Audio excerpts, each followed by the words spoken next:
discussion about state spending. We the people, of the people, by the people, for the people.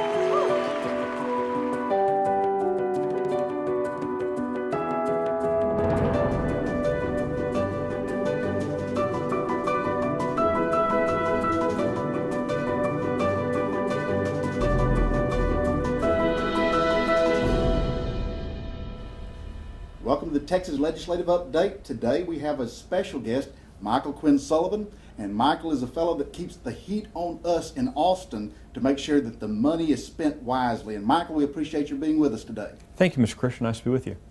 We got a budget problem in Texas. Did you know that? You don't have a budget problem, Mr. Oh, Christian. You've got a budget opportunity. Oh, okay. Well, that's good. Well, that's why I wanted you to speak to us today, because a lot of people are just grumbling and complaining we're not going to have. But how do you look at this thing? I'm not being flippant when I say this is a real opportunity. It's an opportunity for all of us to do. Earlier this week, the governor gave his State of the State address, and I like the governor. I think it's a pretty good guy, done a pretty good job. But probably one of the most important things he said in that speech was, it's time for us to have a frank discussion about state spending. What do we expect out of government? That's the way we should be viewing the budget situation. Is not, some people claim there's a $15 billion shortfall or a $27 billion shortfall or a $1 trillion budget shortfall. All these people all have various interests, things they want funded. Instead, what we know is we've got $73 billion to spend. Okay, that's a lot of money. We got a deficit, don't we? I mean, no. Texas doesn't have deficits. A deficit occurs when I go to Best Buy and decide I want to buy that 99-inch, $10,000 flat screen TV because it would look great on my wall. Right. Now, my wife would shoot me if I did that thing, but that's what I want to buy. Okay, so now I've made the decision to purchase this, $5,000 television. I create a deficit, though, when I make the decision to do the thing, and then I walk to the counter and I say, I want to buy this, and I pull out my little magic piece of plastic and say, charge me. So my deficit then becomes a debt. But a deficit only happens when you make the affirmative decision to spend more than you have. Okay? Texas can't do that. Now, we might have a wish list. I might be sitting in the Best Buy parking lot wishing that I had $5,000. But until I make that decision, I don't have a deficit. The same's true in Texas. Texas, you've got $73 billion to spend this biennium. $73 billion that will come out of the taxpayer's pocket. The state constitution requires that the legislature only spend what's available. So you can't have a deficit in Texas. You might have a wish list.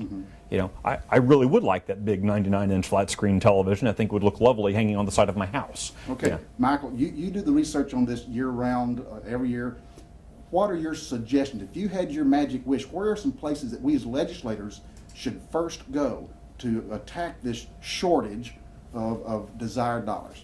Well, the first thing I have to look at is what is state government required to do? First, do the required things. I would actually put public education in that category. Under our state constitution, public education is a state responsibility. In the divine, godlike wisdom of the 181 members of the Texas legislature over the past 100 or so years, we have created, though, this hybrid system of state and federal, or the state and local, where local school districts do some things and the state does some things, and both end up blaming each other for things that they don't really want to do. Okay, we need to change the dynamic. We all need to grow up and say, look, it's a state obligation to diffuse knowledge. That's what our state constitution says.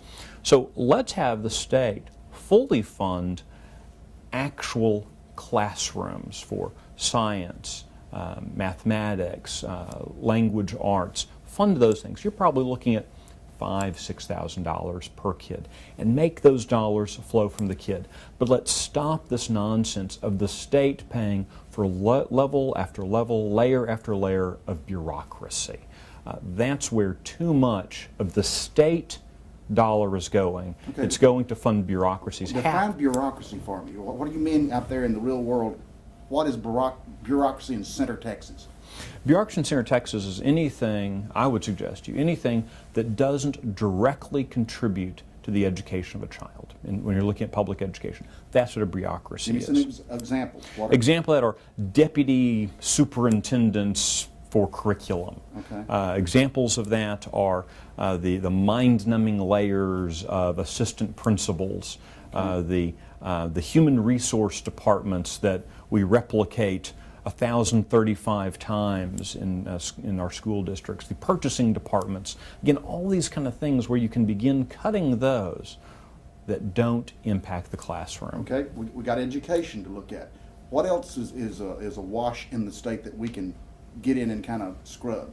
You know, there are very easy things like the Arts Commission, the Historical Commission. Easy is not a statement I've heard many times looking at this budget, Michael. I just want you to know that. That's a good point. You'll have a whole lot of people yelling and screaming. Well, folks can connect with us online at our website, empowertexans.com. We're on Facebook, facebook.com/empowertexans. They can find me on Twitter, MQ Sullivan.